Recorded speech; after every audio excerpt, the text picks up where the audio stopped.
This is Optimal Health Daily, episode 696, How to Put on Jeans by Neghar Fonooni of negharfonooni.com, and I'm Dr. Neil. Happy Monday and welcome back to Optimal Health Daily, where I read to you from some of the most popular health and fitness blogs online. And before I get to today's post, I wanted to wish my sister a very happy belated birthday. With that, let's get right to it and start optimizing your life. How to Put on Jeans by Neghar Fonooni of negharfonooni.com. I still remember when my husband John and I went to a West LA movie theater to see Amy Schumer's new comedy at the time, Trainwreck. John loves the movies and he loves Amy Schumer. He's got a thing for funny women. But we didn't go to just any old movie theater. We went to a movie theater that has a bar. A bar. Not just any old bar, but a bar that allows you to take your wine into the theater with you. Well, as many of you know, I've been known to take in mason jars full of wine to the movies. This simplifies things quite a bit. Anyway, the movies. So, it's always cold as a mofo inside the theater. Have you ever noticed that? I hate being cold, and that's why I live in Southern California. After 8 consecutive East Coast winters, I just can't seem to handle cold anymore. As such, I always make it a point to wear pants and or a light sweatshirt when we go to the cinema. But it was summer, and I don't want to wear pants. Just don't wanna. Plus, when I do wear pants, I opt for leggings, given that I only own a few pairs of jeans. And honestly, it's just too warm for leggings. So, I found myself at an impasse. Faced with one of the very few instances in which I found leggings to be an unacceptable choice, I tried on a pair of jeans I hadn't worn in months, because Cali, so I don't wear pants if I can help it. Snug. It's hot, I've been drinking a lot of vino, I'm on my moon time, I'm bloated, plus I just showered and applied lotion, which as anyone knows is the worst conceivable time to put on jeans. Super snug. So of course I launched into full-blown OMG, I'm so fat my jeans don't fit me mode, right? Wrong. I chalked it up to the heat, my hormones, my lotion, and the fact that they're just a pair of jeans. That's all. The fact that they fit a little tighter than usual doesn't mean I'm any less fab than I was just a few seconds ago before I tried to pull them on. The snugness of the jeans is not a defining factor in how worthy or strong I am. In the past, something like that would have put me in a horrible mood. My entire disposition was determined by how I felt about my body. If I felt lean, I enjoyed myself. If I felt fat, I gave myself a verbal lashing and my mood turned sour. In the past, I wouldn't have had fun at the movies if I'd not fit into my jeans, and as a result, I'd have made my husband miserable as well. But now, after many years of practice, I make a conscious decision not to let something so trivial define my behavior and my energy. It's just a pair of jeans, a few pieces of denim sewed together that don't have the power to shift my energy or disrupt my bliss.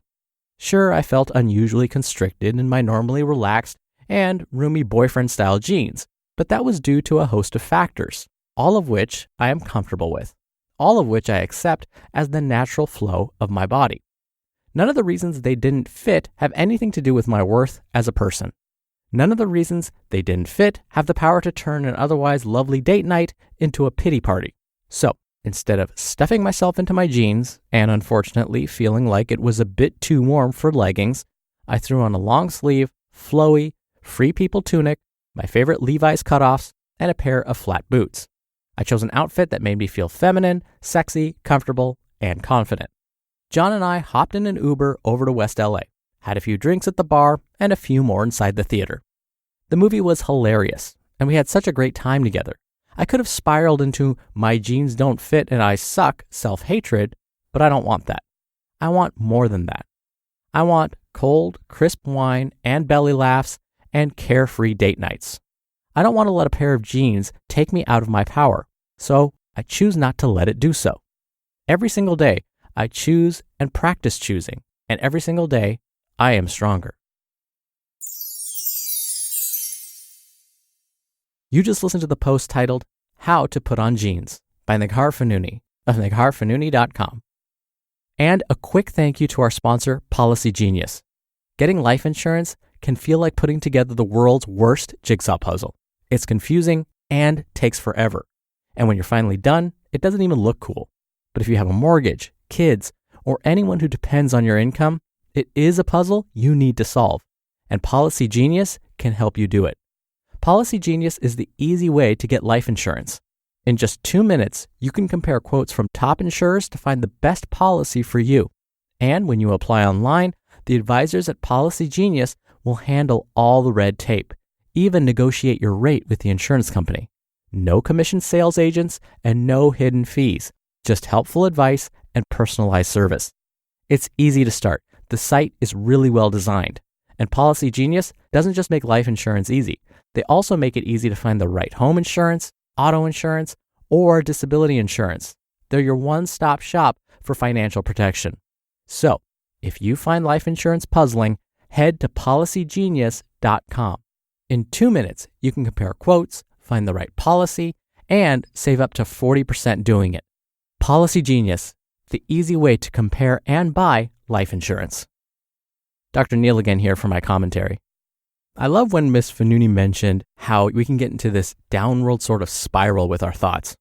It's so true and often totally blown out of proportion. She obviously used the example of not fitting into her jeans and how that can completely change the entire evening. For some of us, it may change the entire next day, week, or even month after something like that happens. But the fact that she's able to tell herself no and break that cycle, break apart that downward slip and slide spiral that she's about to head down, that's pretty remarkable. But the great thing is we all can do the same thing. Now don't get me wrong, I'm human and I am susceptible to having these downward spiral moments. I've had those when it comes to my own health behaviors, my own appearance, and in fact, just last week, I did this to myself. So I'm a huge trivia nerd. My friends and I, once a week pretty much, like to go to a local trivia night.